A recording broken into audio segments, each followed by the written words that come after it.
우리가 흔히 생각하는 독수리는 하늘의 제왕입니다. 먹이를 재빠르게 사냥하는 모습을 가지고 있다고 우리가 알고 있습니다. 오늘 본문 또한 마찬가지로 하나님은 독수리가 날개치며 올라감 같다, 그러면서 독수리를 강인함의 상징으로 오늘 표현하며 말씀하고 있습니다. 멋지지요? 자, 그런데 여러분, 이 독수리의 실제 모습을 들여보면 과연 이 강인함을 상징하는 생물로 생각하는 것이 맞는가라는 의문이 듭니다. 왜냐면요, 동물의 왕국이나 이런 자연 다큐를 보면 이 독수리는요, 하늘을 멋지게 나르면서 힘차게 먹이를 사냥해서 즐기는 그런 것보다 오히려 죽은 동물의 사체를 먹는 거예요. 가서 그냥 죽은 동물을, 사체를 뜯어 먹어요. 이 사냥하는 게 아니에요. 그리고 다 약해서 죽어가는 동물, 그걸 다 주시하고 있다가 공격해서 잡아먹습니다. 그리고 독수리와 함께 까마귀와 까치도 사체를 먹는데, 이 까치가 독수리를 쫓아내는 장면을 심심치 않게 볼 수가 있습니다. 이런 거 보면 이 독수리가 큰 덩치와는 다르게 사실은 소심하고 조금 소극적인 그런 모습의 동물인 것을 우리가 보게 된다는 것입니다. 성경에서도 이 독수리는요, 이 먹지 못할 부정한 짐승으로 표현하고 있습니다. 구약 성경에 보면. 그래서 부정한 시체가 있는 곳에 독수리가 있다.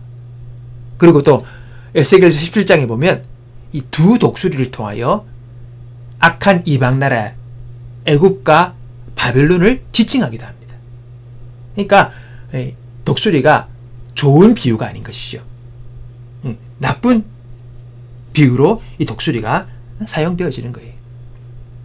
이쯤 되면 이 하나님께서 이 성경의 독수리의 비유를 드는 것이 좀 맞나? 오늘 본문처럼 멋있게 이 독수리가 맞나? 이렇게 우리가 생각을 할 수도 있다는 것입니다.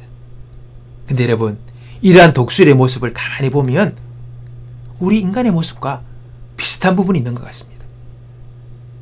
겉으로 보이는 모습은 위대하고 담대하고 멋지고 행복해 보이지만 속은 죄로 인하여, 여러 상함으로 인하여 병들어 쓰러져 가고 여러 유혹과 사단의 그 유혹에 쉽게 넘어지는 모습이 또한 있기 때문입니다. 이 양반된 이 모습이 우리 사람에게 있는 거예요. 겉모습과 다른 속의 내면, 또 겉모습의 행동과 다른 삶의 또 모습, 이런 것들이 우리에게도 있는 것이지요. 이처럼 사람에게는요, 한계가 있는 것입니다. 완전한 사람, 전능한 사람이 없지요. 다 한계가 있어요. 우리는요, 내게 정해진 에너지를 쓰게 되면 더 이상 에너지를 쓸 수가 없는 거예요. 그래서 뻗는 거예요. 지치는 거예요. 탈진하는 거예요. 사람은 한계가 있다는 겁니다. 무한정 에너지를 뽑아 쓸 수 없는 존재라는 거죠. 또 소년이라고 해도 피곤한 거예요. 소년이 뭡니까? 젊음의 상징 아닙니까? 에너지의 상징. 생명이 꿈틀꿈틀대는 힘 있는 그런 것을 상징하는 게 소년 아닙니까? 소년도 피곤한 거예요. 또 운동을 열심히 하는 젊은 남자, 군인도 표현합니다. 성경에 보니까 훈련되고 정돈되고 단련된 그런 젊은 남자라도 쓰러지고 넘어질 수 있다는 겁니다. 그게 사람이에요. 그렇지만 오늘 감사하는 것은 우리가 오직 여호와를 앙망하는 자는 새 힘을 주신다는 거예요. 그런 한계 속에서 우리가 더 이상 꼼짝을 수 없는 그런 상황 속에서도 하나님을 앙망하는 자에게는 하나님께서 새로운 힘을 주시는 거예요. 다시 또 일어설 수 있고 다시 달릴 수가 있는 것이지요. 이것은 단지 육체적인 것일 뿐만 아니라 정신적인, 그리고 우리의 인생에 있어서 더 이상 무엇이 없다라고 하는 그런 상황 속에서도 하나님께서 그를 앙망하는 자에게 새로운 힘을 주사 일어설 수 있고 날아오를 수 있도록 해주신다는 것입니다. 그렇다면 이 앙망한다는 게 뭡니까? 오늘 우리가 읽었던 그 쉬운 성경에는 여호와를 의지하는 사람이다 이렇게 표현하고 있습니다. 근데 우리가 전에 읽었던 한글 개역은 앙망한다. 이 앙망이 뭐냐? 히브리어는 포예. 이 포예의 원래 말은 파라인데 여기서 기대하다, 기다린다의 뜻을 가지고 있습니다. 하나님을 기대하고 하나님을 기다린다는 거예요. 즉 독수리처럼 새 힘을 얻을 수 있는 사람은 하나님을 기대하고 기다리는 사람. 그들은 새 힘을 얻을 수 있다는 것입니다. 그러면 하나님을 기대하고 기다린다니 무슨 말입니까? 하나님, 그냥 막상 하나님이라고 그냥 도움을 기다리면서 그냥 있는가? 뭘 기다린단 말이야? 하나님 어떻게 오시는데? 여러분, 하나님을 기대하고 기다린다는 것은 하나님이 어떤 분인가를 아는 것이 먼저. 무슨 말입니까? 하나님의 도우심을 기다린다는 겁니다.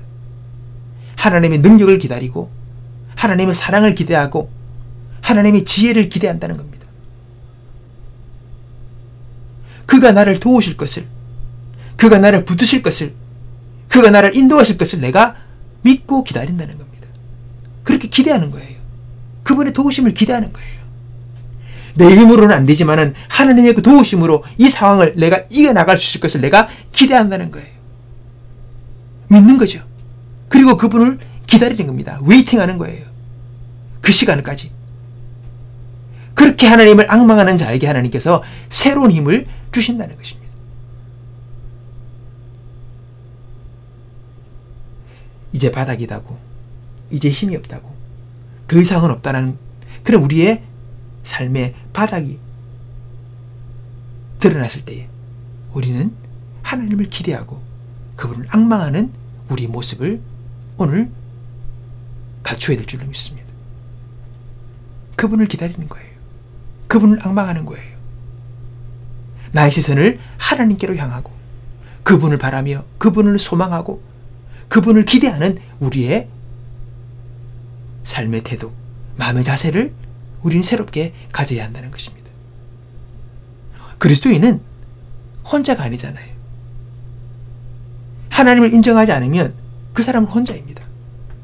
그러나 하나님을 인정하는 그리스도인들은 혼자가 아니에요. 하나님의 도우심을 받는 자이고 그분의 도우심 속에서 살아가는 자들입니다. 그러기에 그리스도인은 그를 기대하고 그를 기다리는 것입니다. 그런 기대와 기다림이 있는 그 마음을 가진 자에게 하나님은 새 힘을 주신다는 것입니다. 여기서 차이가 있는 것입니다.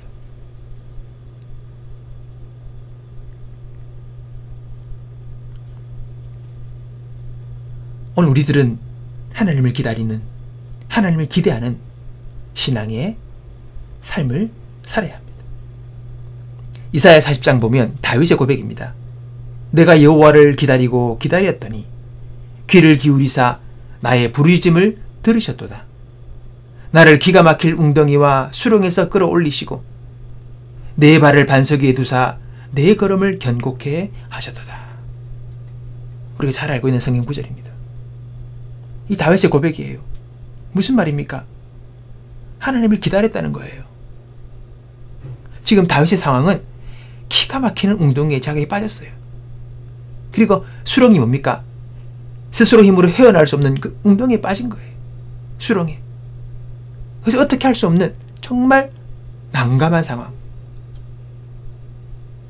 기가 막힐 상황에 처해 있는, 자기 힘으로는 어떻게 상황을 바꿀 수 없는 그런 위기의 상황에 처해 있는 그가 내가 여호와를 기다리고 기다렸더니 귀를 기울이사 나의 부르짖음을 들으시고, 하나님을 기다리며 그분께 도움을 청한 거죠. 기도한 거예요. 그러니까 부르짖음이라고 얘기합니다. 이 말은 기도했다는 말보다도 자신의 그 상황을 그냥 표현하는 거예요. 살려주세요, 도와주세요, 이런 식의 부르짖음, cry 이렇게 표현합니다.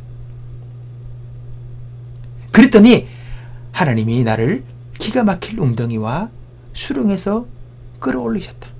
건져주셨다. 그리고 내 발을 반석 위에 두셔서 내 걸음을 견고하게 하셨다. 무슨 말입니까? 이제는 더 이상 웅덩이나 그런 수렁에 내가 걷지 않고 이제는 내 발걸음을 견고하게 반석 위에 두사 다시 그렇게 그 실패의 삶이 반복되지 않도록 주님 나를 지켜주셨다는 거예요. 하나님을 기다렸더니, 그분을 기다리고 기다렸더니 하나님이 그렇게 나에게 은혜를 베푸셨다는 것입니다. 오늘 여호와를 앙망하는 게 뭡니까? 우리를 도우실, 나를 도우실 하나님을 기대하는 것입니다. 그리고 그분의 때와 시간을 기다리는 것입니다. 그분께 도움을 구하는 것입니다. 그것이 신앙인의 모습입니다. 우리는 전능하지 않아요. 사람은 원래 약해요. 사람은 한계가 있습니다. 내 능력과 내 힘으로 할 수 있는 카테고리가 있어요. 범주가 있어요. 한계가 있는 것입니다. 각자에게. 그러나 우리 삶 가운데 때로는 내가 감당치 못할, 내가 해결할 수 없는 나의 능력을 넘어서는 어떤 일들을 만날 때가 있어요. 그때는 우리가 주님께 기도할 때입니다. 그분을 앙망하고 그분을 기다리고 그분의 도우심을 구할 때입니다. 오늘 주님을 앙망합시다. 오늘 주님을 기다립시다. 하나님은 우리가 쓰러지고 넘어질 수 있음을 이미 알고 계십니다. 우리를 지으시니까 우리를 알고 계시죠. 나의 연약함을 아십니다. 나의 어리석음을 아시고 나의 한계를 아십니다. 그래서 쓰러지고 넘어지려고 할 때에 우리에게 손을 뻗으시고 우리가 하나님을 의지하기를 원하십니다. 여러분, 하나님을 의지한다는 것, 바로 그것은 하나님을 인정한다는 거죠. 주님 도와주세요. 그것은 인간으로서 하나님 앞에 마땅한 행동인 것입니다. 어린 아이가, 꼬맹이가 할 수 없는 것, 큰 무거운 짐을 자기가 못 드니까 아빠 도와줘. 그게 당연한 것입니다. 그게 바로 하나님과 우리 사이의 관계예요. 꼬맹이가 어떻게 큰 돌을 듭니까? 무거운데. 안 돼요. 그때는 아빠 도와줘 해야 되죠. 거기서 아빠 도와줘라는 말 하지 못하고 그냥 앉아서 걱정하고 근심하고 낙심하고 있다면 그것은 아이로서 어리석은 겁니다. 지혜롭지 못한 거죠. 아빠가 계신데, 자기 힘을 넘어서는 일인데, 자기가 못하는 일인데, 그때는 도움을 구해줘야 하나님께. 우리도 마찬가지입니다. 우리는 자존심이 강하고 너무 우리는 고집이 세요. 그래서 어떻게 도움을 구하기를 주저합니다. 사람과의 관계 속에서도 마찬가지지만 그것이 또 신앙 속에서도 하나님 앞에 구할 줄 모릅니다. 자신을 인정하고 주님, 제가 약합니다. 제가 실패했습니다. 제가 부족합니다. 제가 어리석었습니다. 하나님, 저도 똑같습니다. 저도 별 것이 없네요. 하나님, 저 도와주세요. 그분을 의지할 때에 그분을 기쁘게 우리를 도우시고 구원의 손길을 베풀어 주시는 것입니다. 많은 사람이 자신의 힘과 노력으로 살 수 있다고 생각합니다. 근데 안 그렇잖아요. 그렇지 못한 일들을 만나잖아요. 우리는 하나님 앞에 지체 없이 나아가 그분을 바라보고 그분을 앙망하며 기다리고 기도할 수 있는 그런 신앙의 모습을 우리가 가지게 되기를 바랍니다. 여러분, 우리 모두 여호와를 앙망합시다. 여호와를 앙망하는 사람은 하나님을 소망과 믿음으로 기대하고 기다리는 사람입니다. 이들은 하나님을 예배하는 사람이고 기도하는 사람이고, 그럴 때 하나님께서 그에게 새 힘을 주셔서 그를 독수리와 같이 사용하실 것입니다. 사람은 연약한 존재입니다. 하지만 우리가 하나님과 함께 할 때에 그신 능력을 주시며 독수리처럼 힘차게 날아오르는 인생이 되도록 오늘 저와 여러분을 도와주실 것입니다. 그 힘을 덧입고 살아가는 오늘 저와 여러분, 겸손히 여호와를 앙망하며 기대하고 기도하며 도움을 구하는 믿음의 사람들로 우리 모두가 세워지기를 주의 이름으로 축복합니다. 기도하겠습니다. 하나님 아버지, 감사합니다. 참으로 나의 한계를 직면하고 나의 능력이 부족함을 보고 또 삶의 막다른 골목을 경험하며 어찌할 바 모르는 우리에게 주님, 주를 앙망하오니 주를 기다리오니 주께 기도하오니 주여 우리에게 새 힘을 주사 하나님 갇혀있지 아니하고 날아오르는 인생을 살아갈 수 있도록 도와주옵소서. 무엇보다도 우리에게 겸손함을 주사 솔직하게 내 자신의 능력과 한계를 주님께 고백하고 인정하고 하나님의 도우심을 구할 수 있는 겸손의 사람 되어 우리를 도우시는 능력의 팔이 우리를 붙드사 주님과 함께 더불어 날아오르는 인생을 살아갈 수 있는 우리 모두가 되게 하여 주옵소서. 예수님의 이름으로 기도하옵나이다. 아멘.